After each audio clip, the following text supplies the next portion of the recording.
Welcome to কৃতিত্ব learning.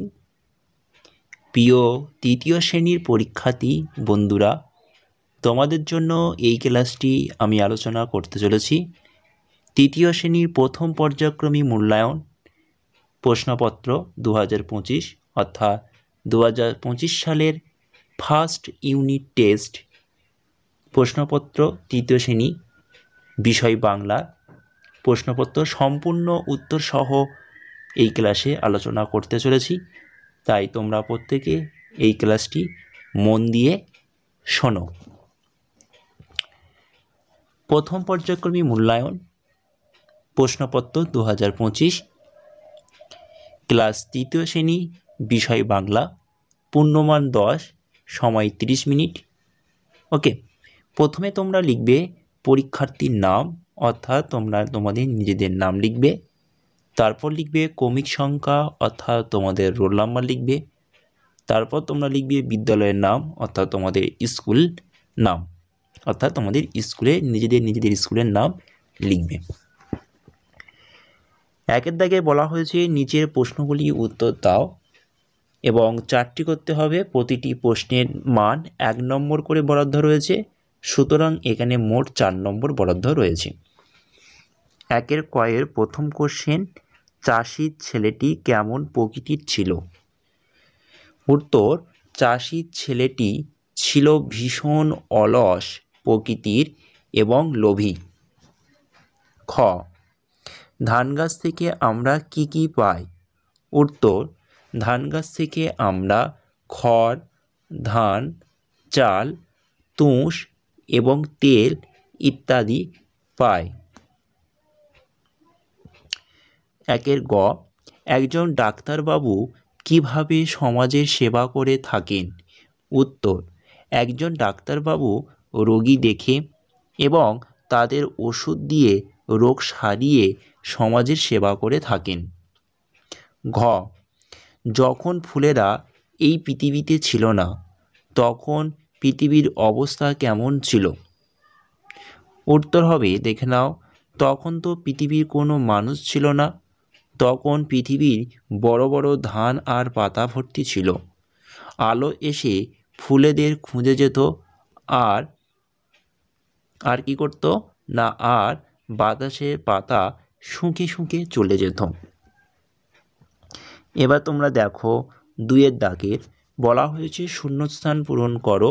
2টি শূন্যস্থান পূরণ করতে হবে এবং প্রতিটি শূন্যস্থান পূরণের জন্য হাফ নম্বর করে, সুতরাং হাফ গুণ 2, এখানে 1 নম্বর বরাদ্দ রয়েছে।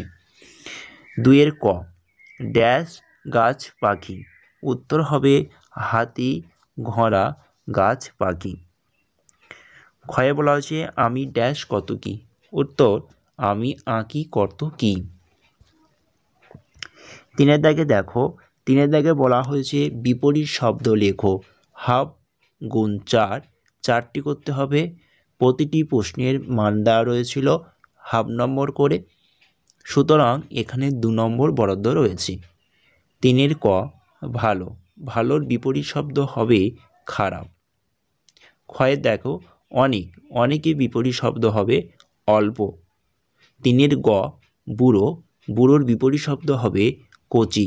ক, চ হ্রস্বই। 3-এর ঘ, অলস, অলসের বিপরীত শব্দ হবে পরিশ্রমী।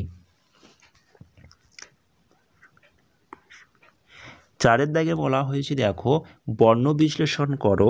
2টি করতে হবে, সুতরাং বর্ণ বিশ্লেষণের এক একটি মান ছিল হাফ নম্বর করে। হাফ গুণ 2 সমান সমান 1 নম্বর বরাদ্দ রয়েছে। 4-এর কয়ের প্রথমে দেখো পূর্ণিমা। পূর্ণিমা শব্দটি বর্ণ বিশ্লেষণ করলে হবে প যোগ দীর্ঘ যোগ র যোগ মধ্যাহ্ন যোগ হ্রস্বই যোগ ম যোগ আ, এটা হবে পূর্ণিমার বর্ণ বিশ্লেষণ। 4-এর খ, বলা হয়েছে অনেকক্ষণ। বর্ণ বিশ্লেষণ করলে হবে অ যোগ দন্তন্য যোগ এ যোগ ক যোগ অ যোগ ক যোগ পেটকাটা মধ্যাহ্ন স। তোমরা নিশ্চয়ই ক্লাস 2-এতে পড়েছ ক্ষিয়কে ভাঙলে কী কী পায়? ক যোগ পেটকাটা মধ্যাহ্ন স। তাহলে ক্ষিয়কে ভাঙলে ক যোগ পেটকাটা মধ্যাহ্ন স যোগ মধ্যাহ্ন যোগ অ, এটা ছিল অনেকক্ষণের বর্ণ বিশ্লেষণ। 5-এর দাগে দেখো বলা হয়েছে সমার্থক শব্দ লেখো, দুটি করতে হবে, প্রতিটি প্রশ্নের মান ছিল হাফ নম্বর করে, সুতরাং এখানে 1 নম্বর বরাদ্দ রয়েছে। 5-এর ক উপস্থিত, উপস্থিত সামর্থ্য শব্দ হবে হাজির। 5-এর খ বয়াকার ঘ বাঘ, বাঘের সামর্থ্য শব্দ হবে ব্যাঘ্র অথবা শের অথবা শার্দুল। ওকে। 6-এর দাগে বাক্য রচনা করো, 1 অর্থাৎ একটি করতে হবে এবং 1 নম্বর।